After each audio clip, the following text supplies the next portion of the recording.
Icey has left the laboratory. She understands that as long as she follows the arrow, she will discover where Judas is hiding.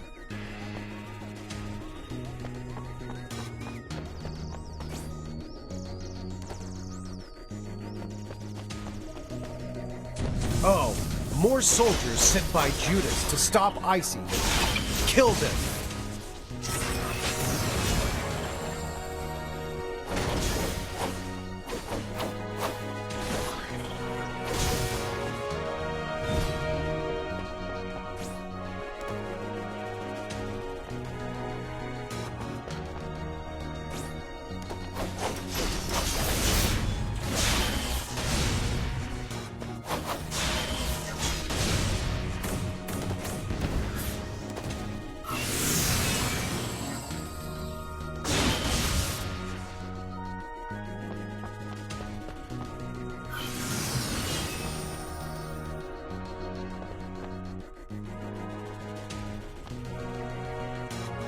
Icey reaches a quiet hill, illuminated by light dancing off of the lake below.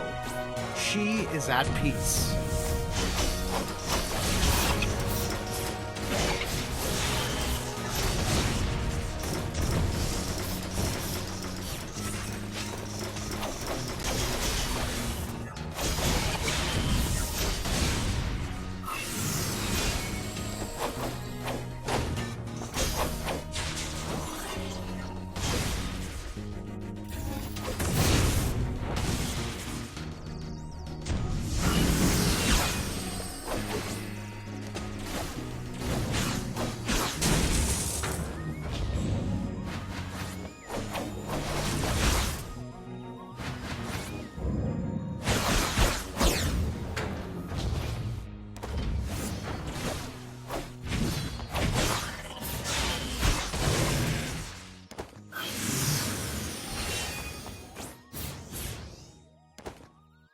There seems to be a console that will activate the photon bridge.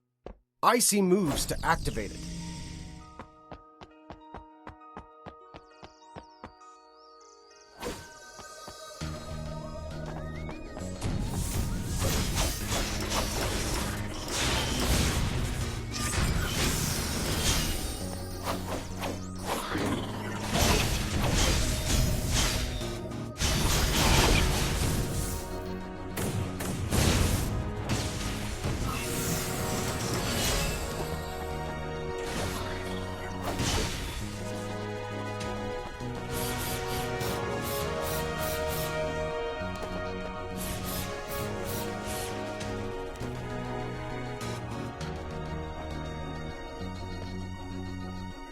A disgusting swamp rests, unmoving, in front of Icey.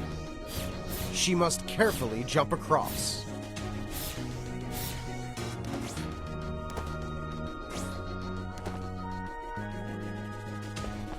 Icey arrives in the moonlight forest. In front of her waits Wait, where's the bridge? Right, just keep following the arrow. Whoa, what? How did you come in here? Something's wrong here. Icey arrives at an unnamed town. There is not a soul in sight.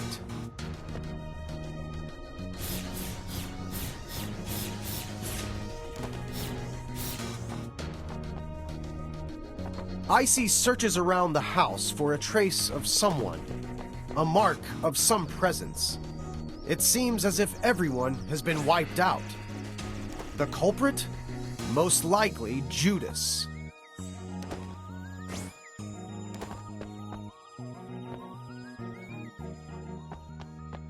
Icey decides to head deeper into town, not hesitating to follow the arrow. Icey ignores yet another arrow and selfishly continues on her own path.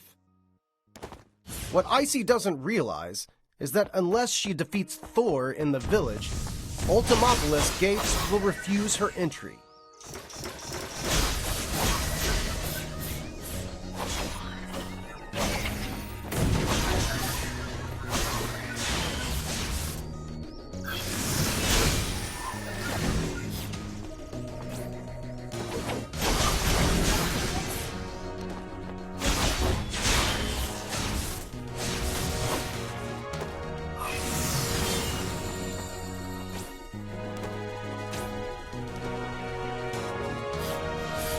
The gates to Ultimopolis are closed, just as promised.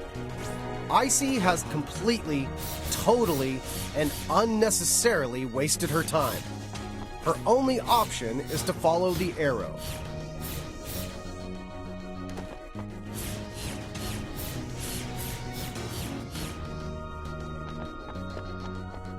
Here, in this place. Icey ignores the warehouse in the distance and continues to follow the arrow.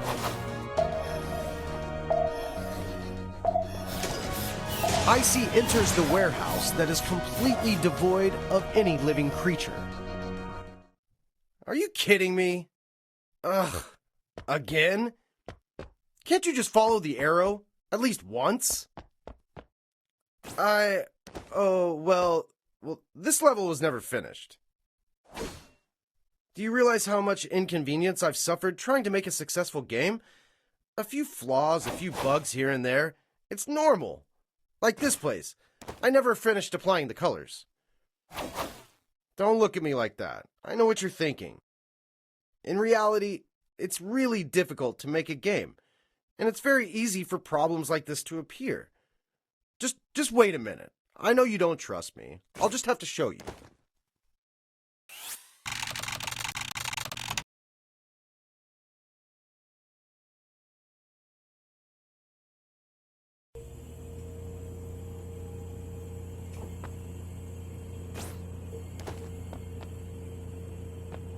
Welcome to the archive room. All of my prototypes are stored here. When making a good game, fun gameplay is of utmost importance. I've been iterating on prototypes for over 10 years. Can you believe it? That's an entire decade. Here, let me show you my first prototype. This is a very early version of the game. You could change to a long-range weapon so that you could use both melee and ranged attacks. But then I thought, who in their right mind would care for such an amazing weapon? No player would want it. Not a single one.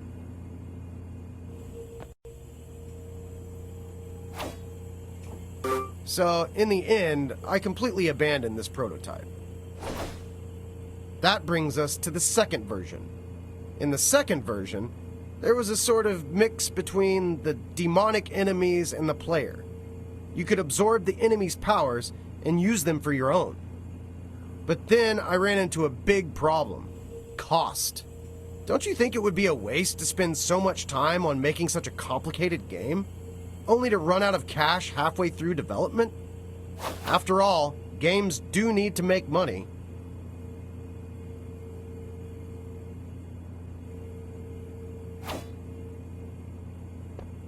So I cut this version as well. Unknowingly, 10 years flew by in the blink of an eye. With all the effort I spent, I think a few scattered bugs or missing features are entirely acceptable. I just want you to understand me and empathize with me. I sacrificed so much trying to make this a fun experience for you. I spent 10 years of my youth on this. Even if you're not entirely enjoying the experience, don't you think you could give the game a 5-star rating? Like this. Besides, who's gonna dig this deep into a game? The visuals are stunning, buy it. The producer is famous, buy it. There are so many reviews, buy it. I thought that's all people considered when buying a new game. Like a machine spewing out cash. Do you really beat all the games you buy? Games are about entertainment. Don't place too much value on a few mishaps here and there. People will still buy the game, even if the servers are bad. People will still buy the game if there are bugs. So, man, why not buy another?